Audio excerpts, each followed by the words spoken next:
एक मौलाना इनका कहता गीता पे बहस। अबे गीता ने थोड़ी किसी के कत्ल का वो दिया है। गीता पढ़ के थोड़ी कहीं बम विस्फोट हो रहे हैं। गीता पढ़ के थोड़ी निर्दोषों का कत्ल हो रहा है। ये कत्ल तो कुरान करवा रही है। बहस जो होनी चाहिए वो कुरान पे, हदीसों पर, मोहम्मद पे होनी चाहिए। और ये क्या गुस्ताखे रसूल कह रहे हो? अरे जो इतिहास में हो गया तुम उसे बदल नहीं सकते और सच को छिपा नहीं सकते। ये तो हमारे कायर नेता, कायर संगठनों ने सच छिपाने की कोशिश की थी और कायर धर्मगुरुओं ने, लेकिन वो सच मेरे माध्यम से दुनिया के सामने आ चुका है। अब मेरे नौजवान, बल्कि मेरे ही नौजवान नहीं, पूरी दुनिया के जो गैर मुस्लिम हैं वो सच का पता लगा लेंगे और तुम्हारी औकात बहुत जल्दी दुनिया को दिखाई देगी और तुम्हें दिखाई देगी। इसलिए मौलानाओं, तुम्हारी औकात नहीं है कोई चुनौती पनौती देने की। तुम इन बदतमीजियों में मत पड़ा करो। एक जहरीला सांप डासना की मंदिर से अब भी अपना जहर उगल रहा है। चंद दिनों कबल जिसने पूरे हिंदुस्तान के हिंदू मुस्लिम माहौल को ख़राब करने के लिए मेरे आका सल्लल्लाहु ताला अलैहि वसल्लम की शान को निशाना बनाना शुरू किया, मुसलसल पिछले 2 माह से वो अभी उसी तरह का जहर उगल रहा है। आप हजरात को मालूम है, पिछले 2 हफ्ते कबल मैंने उसको मुबाहले का चैलेंज दिया था और वो एक्सेप्ट करके बाद में परमिशन का बहाना बनाकर मैदान से भाग निकला। अभी भी वो हर तरह से राह फरार इख्तियार कर रहा है।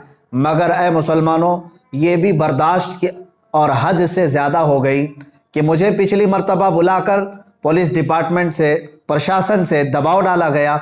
अचानक मेरे घर पर पुलिस और ऑफिस को धक्का देकर के अंदर पुलिस और बग़ैर किसी नोटिस के पुलिस वालों ने मेरी ऑफिस पर इस तरह से आकर के तमाशा किया।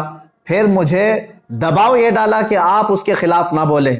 मैंने ये कहा था आप अपनी ड्यूटी पूरी करें और उस शख्स को, मलून को गिरफ्तार करें या हमारा आमना सामना करवाएं, फिर हम बंद कर देंगे। लेकिन हद हो गई कि सारी चीज़ों के बाद, पुलिस प्रशासन की तरफ से यकीन दहानी कराने के बाद भी आज फिर से वो खबीस मलून फिर से वीडियो अपलोड करता है और उसमें फिर जहर उगलते हुए मेरे आका सल्लल्लाहु ताला अलैहि वसल्लम की शान में बड़े भद्दे और गलीज कलमात बकता है।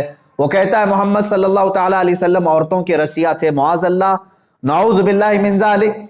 वो औरतों के मामलात को लेकर इस पाखंडी को यह बताया जाए कि जिस पर खुद बलात्कारी का मामला है, जो खुद जो रेपिस्ट है, उसकी औकात नहीं मेरे आका सल्लल्लाहु ताला अलैहि वसल्लम का नाम लेने की।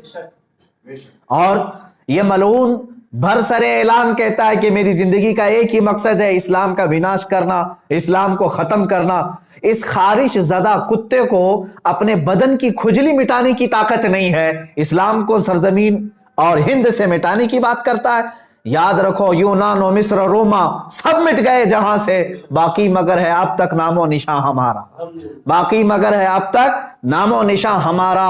और हम इस धरती पर रहेंगे और हर बार कहते रहेंगे अल्लाहु अकबर। तुम 1000 बार 1000 टुकड़े कर लो, हर टुकड़ा पुकारेगा अल्लाहु अकबर। इंशाअल्लाह अज़ीज इस्लाम और कुरान अजीम और मोहम्मद अरबी सल्लल्लाहु ताला अलैहि वसल्लम की जात पर भौंकना बंद करो। और फिर मैं गवर्नमेंट से कहता हूं, हम जैसों पर दबाव डालने की बजाय उस पाखंडी को क्यों नहीं गिरफ्तार किया जाता? पूरा हिंदुस्तान बेचैन है, हर जगह का मुसलमान बेचैन है। इनकी क्या मजबूरी है? ये हमारी तहकीक पे पीछे लग गए, हमारे आसपास वालों को गिरफ्तार करना शुरू कर दिया, हमें नोटिस देना शुरू कर दिया। ये कौन सा दुगला इंसाफ चल रहा है यहां पर? जो प्रोटेस्ट करने जा रहे हैं उन बच्चों को एफआईआर करके अंदर किया जा रहा है और उस खबीस मलून को भौंकने की खुली आजादी दी जा रही है। इस दुगलेपन के हम खिलाफ आवाज उठा रहे हैं। और ए मुसलमानों, ये मेरा मैसेज है, काफी दिनों से इंतजार में है। मैं उलमाए ज़वील एहतराम से कहना चाहूंगा, जितने लोगों ने मुझे मैसेज किया सब अपने आप तैयार रहें। इंशाअल्लाह अज़ीज ये फकीर कादरी दिल्ली पहुंचने की पूरी कोशिश करेगा इंशाअल्लाह। 17 रमजानुल मुबारक की तारीख है। इंशाअल्लाह अज़ीज उस तारीख को या फतह इस्लाम होगा या तो फिर ये एक्शन लेंगे या फिर हमें ये गिरफ्तार करेंगे। बात आप तक मैंने ये मैसेज देने के लिए आपके सामने हाजिरी दी है। तमाम उलमाए ज़वील एहतराम आज ही से अपनी तैयारी शुरू फरमा लें। और 17 रमजानुल मुबारक 30 अप्रैल की तारीख हमने दी थी और हम चाहते हैं कि वह आमना सामना करे। उस पाखंडी को अगर अपनी हकीकत बताना है तो आए मरदूद जमाना हमारे सामने। जितना वो बैठकर गुफे में भौंकता है, एक बार वो आमना सामना करने की कोशिश तो कर ले। मैं बार बार इस चीज को ललकारता रहा हूं, चैलेंज करता रहा हूं। प्रशासन से मैं बड़े अदब के साथ कहूंगा, यह बात बोलने की मुझे जरूरत ही क्यों आती अब तक, अगर तुम उसे अरेस्ट कर लिए होते या अपनी ड्यूटी पूरी कर रहे होते।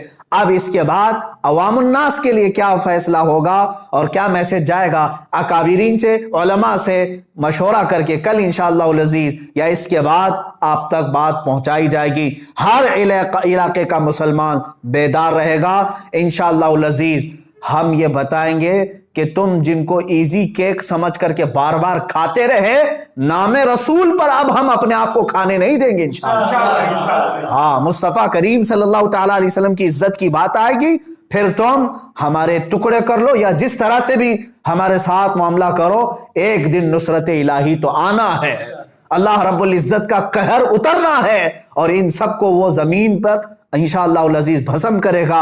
हम तो उम्मीद ये लगाए बैठे हैं, ऐ रब्बे जुल जलाल वो दिन भी दिखा जब ये खारिज ज़दा कुत्ता तड़पता हुआ मर जाए और भौंकना बंद करे, उसका अंजाम भी हम यहां से देख करके जाए।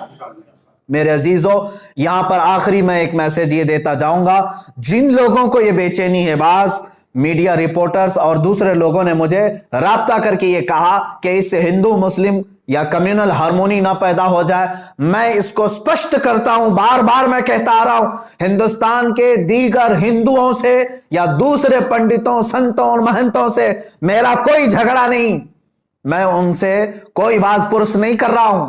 मेरा झगड़ा उसी से है जो मेरे नबी की शान में भौंक रहा है और जो उसके चेले चपाटे हैं। बाकी सारे हिंदू, बाकी सारे देशवासी, दूसरे संत महंत और पंडित जितने हैं, वो सब अमन के साथ रहते। मैं जानता हूं इन बहुत सारे पंडितों को जो मेरे नबी कौनैन सल्लल्लाहु ताला अलैहि वसल्लम का रिस्पेक्ट करते हैं, इस्लाम की अजमत के वो कायल हैं। हम उनके साथ बहसो मुबाहिसा भी नहीं कर रहे हैं, बल्कि हम जिनके खिलाफ आवाज उठा रहे हैं वो जुल्म के खिलाफ आवाज उठा रहे हैं। यहां सेकुलर हिंदू भी हमारे साथ खड़ा हुआ नजर आएगा और वो भी कहेगा कि ये गलत हो रहा है, ये गलत हो रहा है कि एक शख्स को इतनी छूट दी गई है कि वो अनाप शनाप बके जा रहा है। अरे एक होता है इल्मी इख्तिलाफ, लेकिन ये तो गाली गलोच पर उतर आया है और हमने कहा गाली देना है। हम जैसों को तो 1000 गालियां दी जा रही हैं, उस खबीस को भी ये चाहिए था कि तू मुझे निशाना बना ले। कुरान, इस्लाम, रसूल पाक सल्लल्लाहु अलैहि वसल्लम की जात, ये हमारी जान है। और हम यहां पर जो बिदक गए या जिस तरह से भी हमारे जज्बात बेकाबू हो रहे हैं, उसकी सिर्फ और सिर्फ वजह यह है कि इस खबीस को खुली छूट दी गई है। मैं फिर से अब तमाम देशवासियों से कहता हूं, मेरी प्रशासन से भी बात चल रही है और दिल्ली के प्रशासन से भी ये ताल्लुकात चल रहे हैं और इंशाअल्लाह अज़ीज हम दिल्ली जाने की पूरी कोशिश करेंगे और यहां से जिस तरह से भी होगा अगले मैसेज में मैं आपको ऐलान करूंगा।